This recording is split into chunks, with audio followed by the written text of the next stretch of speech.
generan son, como veis aquí, y esta es la situación de Gloria de enero de 2020, la DANA lo que hace es desarrollar entornos favorables para que se desarrollen, valga la repetición de la palabra, estructuras tormentosas muy organizadas.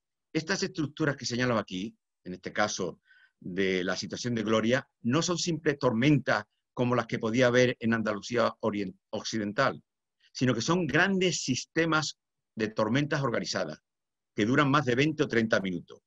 El resultado es que los elementos generadores de las precipitaciones intensas son tormentas muy organizadas. La DANA lo que hace es poner todos los ingredientes de acuerdo para que se desarrollen estas estructuras tan significativas. Y todo eso, lógicamente, aderezado, acompañado por un mar, como es el Mediterráneo, que en la época otoñal es relativamente cálido. Un mar que ha aumentado sus temperaturas a lo largo de los últimos años y desgraciadamente, pues seguirá esa tendencia a tener temperaturas cálidas.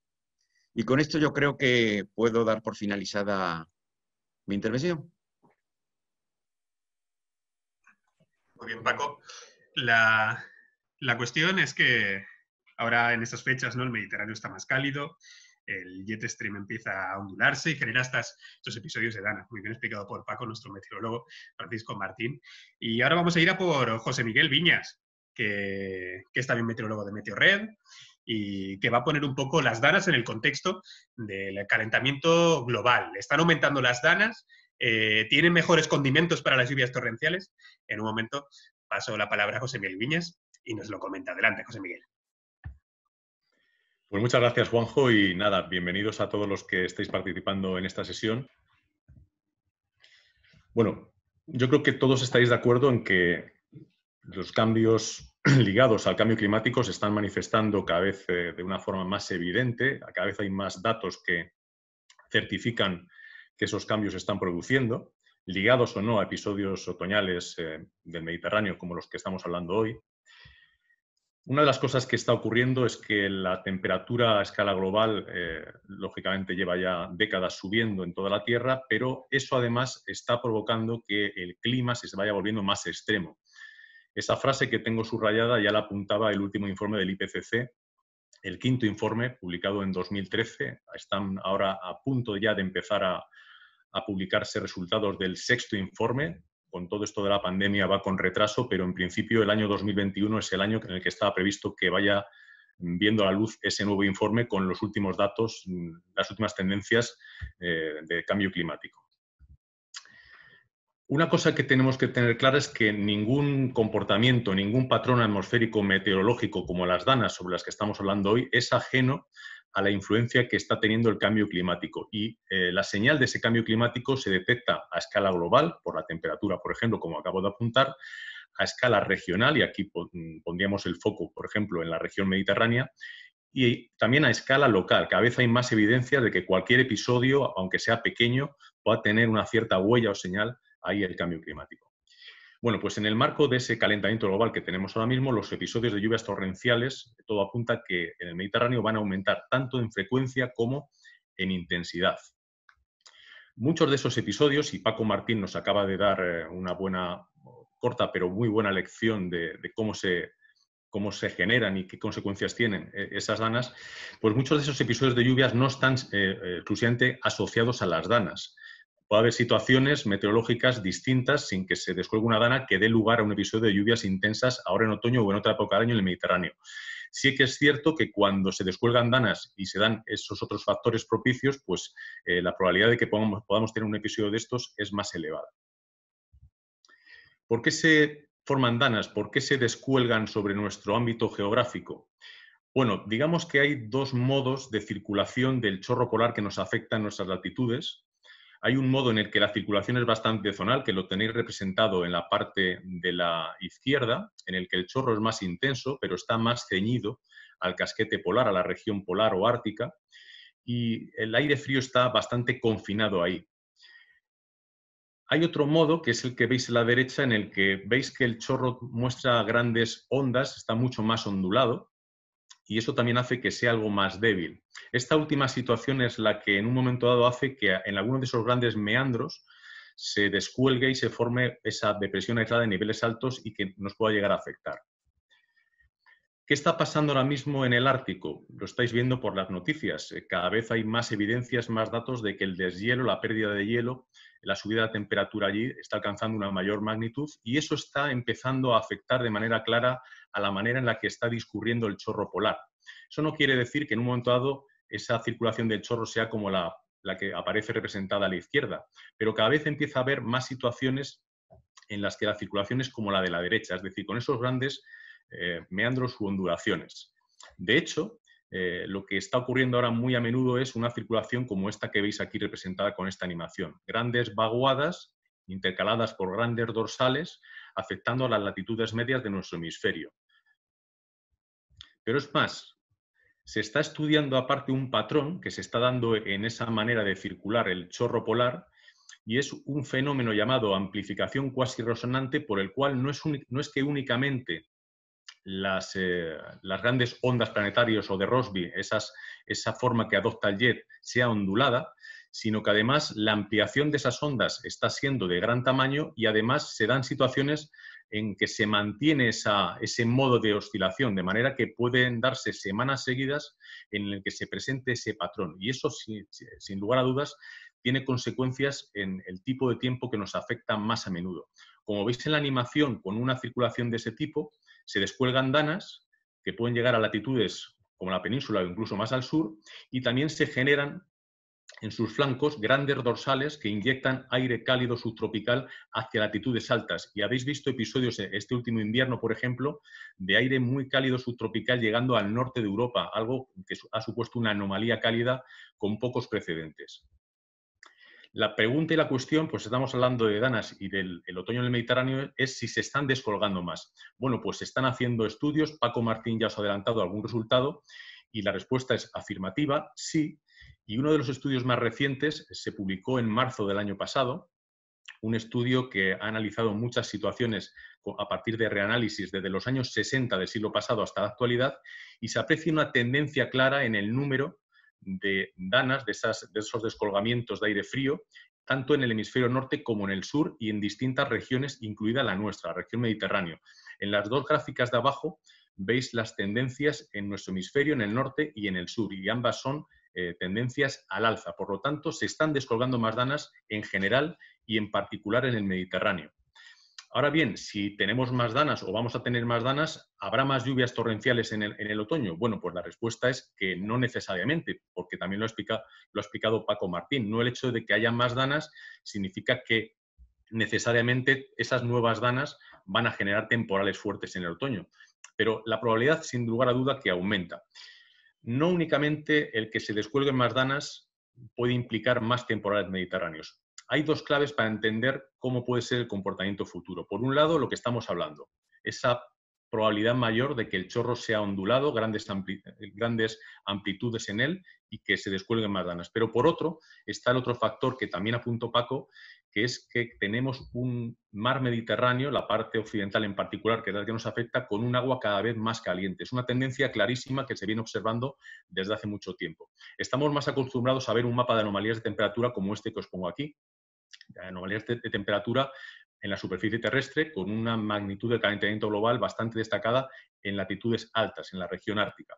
Sin embargo, se puede construir y se construye con datos un mapa también de anomalías de la temperatura superficial del agua del mar y nos muestra unas características muy parecidas. Es decir, el calentamiento global no solo se está manifestando en la parte baja de la atmósfera, en el calentamiento del aire, sino también en la parte alta del océano, en la capa superficial del océano y de los mares, donde está subiendo la temperatura. Y en el caso particular del Mediterráneo, pues vemos que esa tendencia se extiende por todo él.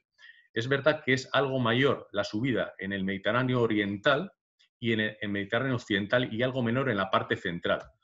Los estudios que han realizado, por ejemplo, en el CEAN, en el Centro de Estudios Ambientales del Mediterráneo, en un reciente trabajo mostraban una tasa de aumento de esa temperatura superficial del agua del mar de 0,035 grados por año en el periodo que va desde 1982 hasta la actualidad, hasta el 2019.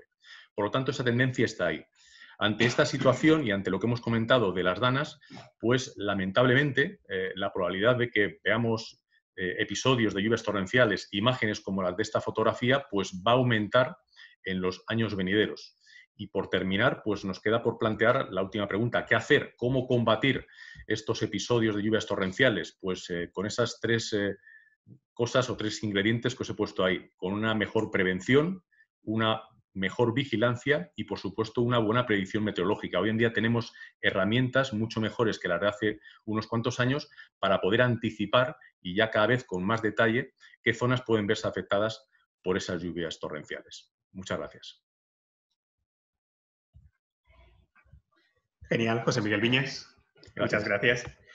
De todas formas, bueno, si surge alguna pregunta, recuerdo que se pueden lanzar en nuestro chat, que se accede bajando el cursor hasta abajo de la pantalla de lo que estamos reproduciendo. O sea, se hace clic ahí, se pueden hacer preguntas. Ya tenemos una de Han Ponsa que lanzaremos al final de la intervención.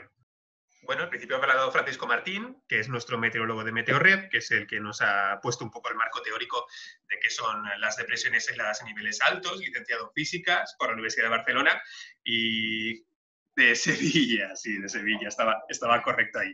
Menos mal que Paco está en las caídas. De Sevilla y después, bueno, formó parte del Instituto Nacional de Meteorología, después AEMET y muchas intervenciones en organismos internacionales.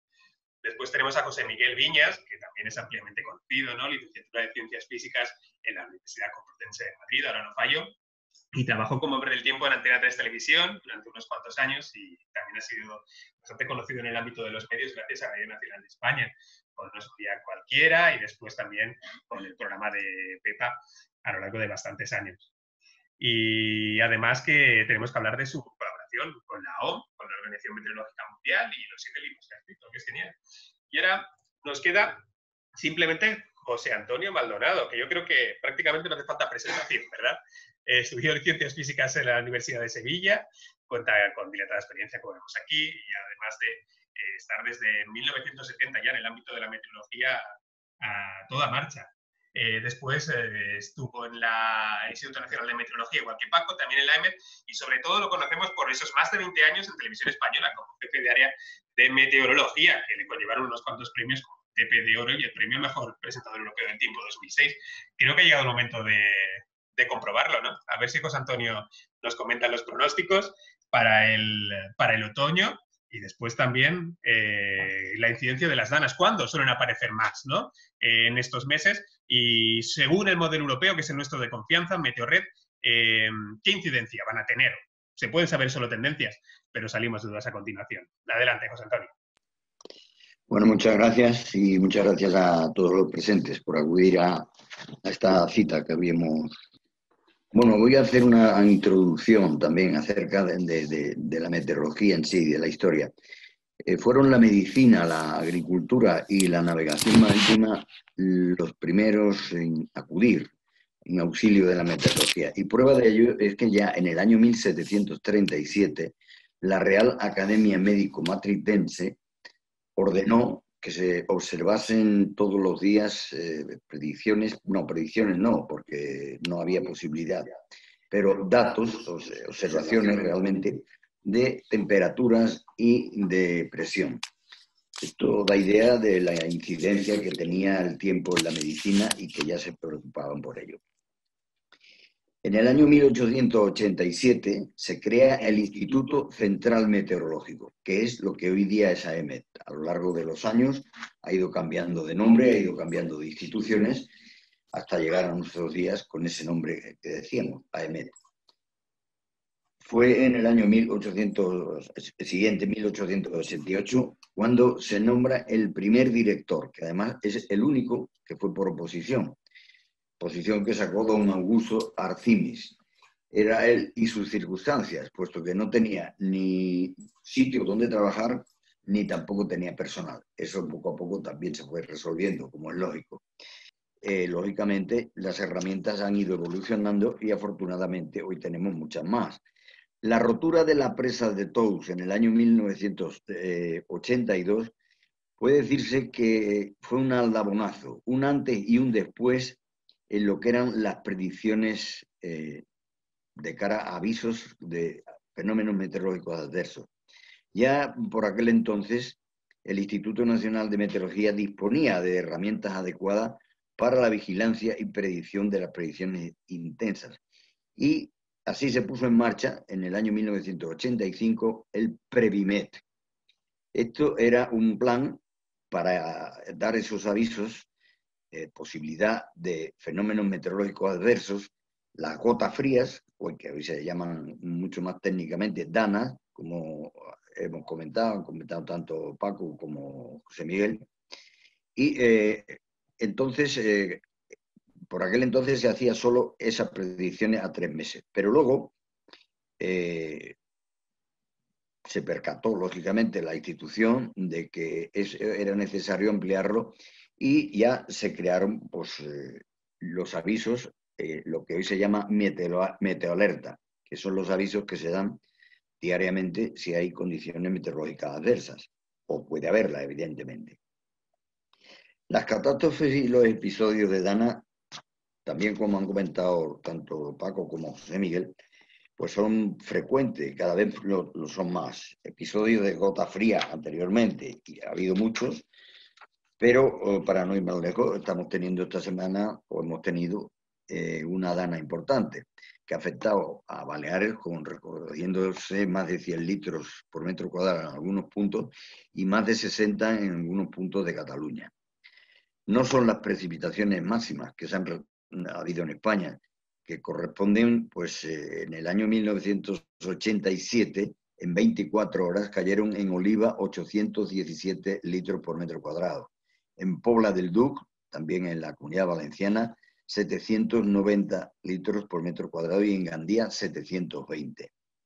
Más recientemente, en 1959, en Escorca, en Mallorca, se recogieron 536 litros el 22 de octubre. Hace muy poco, el 9 de octubre de 2018, se vieron afectados también en el archipiélago balear por otra dana importante. Y en el año pasado, sin ir más lejos, el 10 de septiembre, cayeron 214 litros en Escorca y 185 en Pollensa, 184 en Llucmayor. Temperaturas de cara a estos próximos meses que serán más altas de lo normal en Galicia, en el oeste de Castilla y León, en Asturias, el País Vasco, en Navarra, el interior de la Comunidad Valenciana y en los litorales de Cádiz y Huelva. Serán claramente superiores a las normales en el resto de la península y estarán dentro de la normalidad en el archipiélago canario. Y en cuanto a precipitaciones, pues se prevé que serán las normales en Galicia, en Castilla y León, en Asturias, en Cantabria, el País Vasco, Navarra, Cataluña, el norte de Extremadura y Baleares. Y serán inferiores a las normales en el resto de la península. Aquí podemos ver la depresión aislada pequeña, ¿no? Niveles altos que había y que hay aún sobre Baleares, porque cada vez se van fundiendo más con el jet stream y es que tiene que prácticamente disiparse.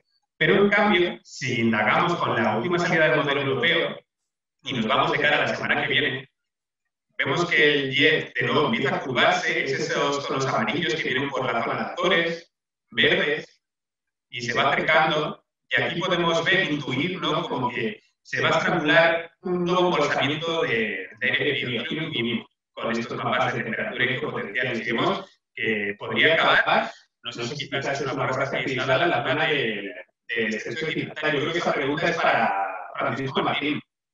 ¿Qué tal se ve la semana que viene? Parece que vuelve el movimiento, ¿no, Paco? Bueno, ya he comentado anteriormente que hemos tenido realmente dos danas, ¿no? La dana, digamos, del Mediterráneo, que le ha causado fenómenos adversos en superficie, y tenemos agazapada una borrasca aislada a niveles altos muy al oeste de la península. Esa borrasca va a ser la que primero va a llegar a afectarnos como primera hondonada, pero efectivamente los modelos indican que el chorro polar va a dar una pulsación de nuevo desde norte a sur y va a aislar otra dana, ¿no? Esta dana ya es más de tipo atlántico, tiene más recorrido atlántico y parece ser que podría cambiar el tiempo ambas estructuras a partir de la semana que viene, especialmente incluso con situación tormentosa en el sureste peninsular. Quería remarcar también una cosa importante y es la dificultad de predecir las danas. Cuando se tratan de hacer predicciones con danas, la incertidumbre es altísima, más alta que la borrasca de latitudes medias, por ejemplo, ¿no? ¿Por qué?